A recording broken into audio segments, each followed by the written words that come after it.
Assalamualaikum warahmatullahi wabarakatuh. Saya Ridwan Kamil, Ketua Gugus Tugas Percepatan Penanggulangan COVID-19 di Jawa Barat. Dalam hal ini kami ingin melaporkan update di Jawa Barat. Yang pertama, dalam menanggulangi COVID di Jawa Barat, kita disiplin dalam 3 strategi. Strategi pertama adalah benteng pencegahan. Strategi kedua adalah benteng pelacakan dan pengetesan. Dan benteng yang ketiga adalah benteng perawatan. Nah, di benteng pertama pencegahan, kita melakukan PSBB, kita melakukan pelarangan mudik, kita menjaga social distancing dan lain sebagainya. Dan di pelacakan kita melakukan tes masif sebanyak-banyaknya, mendekati 0,6% dari jumlah penduduk. Dan di perawatan kita menyiapkan 105 rumah sakit rujukan, peralatan ventilator buatan lokal untuk menyempurnakan kekurangan dan lain sebagainya. Nah, terkait di benteng pencegahan, itulah modal yang kita punya, ya. Kenapa? Karena kita hanya punya modal sosial. Jawa Barat 50 juta, Korea Selatan juga 50 juta. Tapi Jawa Barat hanya punya uang 1% dari Korea Selatan untuk menyelamatkan sama-sama 50 juta. Maka modal kita hanya kedisiplinan. Sebelum vaksin ditemukan, yaitu pengobatan, maka strategi kita hanya bisa melakukan pencegahan, yaitu dengan rumus di mana ada kerumunan di situ ada COVID, di mana tidak ada kerumunan di situ tidak ada COVID. Oleh karena itu PSBB kita lakukan di Jawa Barat dibagi 3 tahap, dimulai di Bodebek dulu tanggal 15 April, kemudian dilanjutkan di Bandung Raya, 5 kota Bandung Raya Kabupaten di 22 April. Kemudian akhirnya kita bikin PSBB skala provinsi itu di tanggal 6 Mei yang akan berakhir di tanggal 20 Mei atau minggu depan. Nah, kenapa kami melakukan PSBB skala provinsi?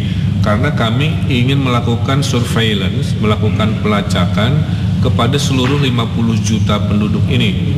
Kalau hanya yang PSBB-nya 1-2 kabupaten, kami khawatir kota kabupaten yang tidak melakukan PSBB tidak punya ukuran-ukuran untuk melakukan evaluasi yang terpercaya atau terukur.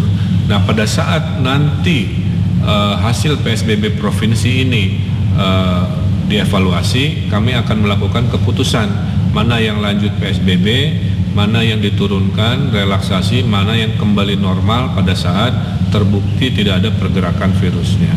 Nah, selama PSBB ini hasilnya menggembirakan. Kita ada data pada saat PSBB Bodebek, pada saat PSBB ditambahi dengan Bandung Raya dan kota kabupaten sisanya, kita terjadi penurunan.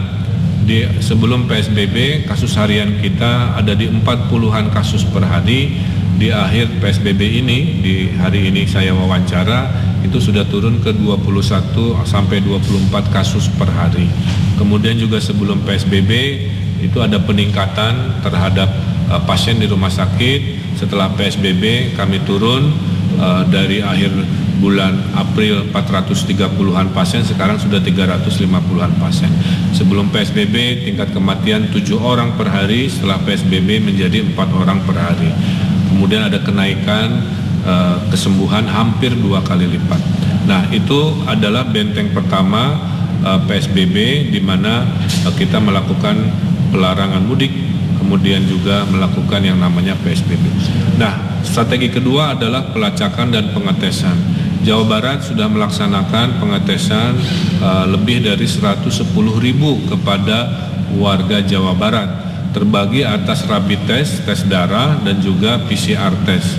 Kami akan melakukan pengetesan ini di 9 laboratorium yang sudah punya teknologi yang kami lengkapi. Yang tadinya hanya 140-an sampel per hari, sekarang melonjak menjadi 2.100-an sampel per hari bisa kita lakukan.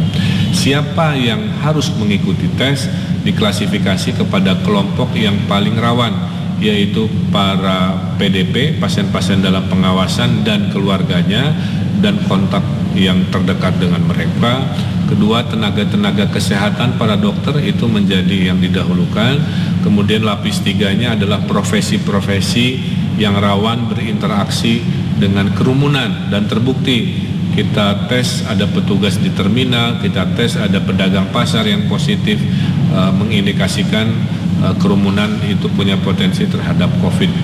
Nah, target kita adalah mengikuti Korea Selatan 0,6% kali 50 juta, jadi harusnya 300.000, tapi Jawa Barat baru 110.000. Kita masih ada kekurangan. Dengan bantuan dari BNPB yang selalu support kepada kami di gugus tugas Jawa Barat, maka kami berharap dalam waktu dekat kami bisa melakukan yang namanya pengetesan sampai 300.000. Minggu ini 15.000 kita tes di pasar-pasar, di terminal-terminal, dan memang hasilnya ada 1% ditemukan positif. Nah, saya kira itu strateginya. Kemudian hasilnya nanti kita akan melakukan sebuah raport evaluasi, mana-mana yang bisa direlaksasi, mana yang tidak. Sementara per hari ini setelah PSBB provinsi dilakukan, kita menemukan wilayah Jawa Barat yang perlu diwaspadai hanya 37%. Berarti 63%-nya masuk dalam rentang aman dan terkendali, sehingga pasca PSBB kami bisa melakukan relaksasi ekonomi, hidup kembali normal tapi dengan pembatasan. Saya meyakini kita belum bisa menolkan virus COVID sebelum ada vaksin dan obatnya, sehingga benteng pencegahan itu akan kita perkuat sampai vaksin ditemukan. Itulah kira-kira strategi Jawa Barat, melakukan benteng pencegahan, benteng pelacakan dan pengetesan, dan benteng perawatan yang menjadi strategi. Berita baik tadi menyemangati kita bahwa dengan kedisiplinan kita insya Allah pasti menang melawan COVID-19. Hatur nuhun, wassalamualaikum warahmatullahi wabarakatuh.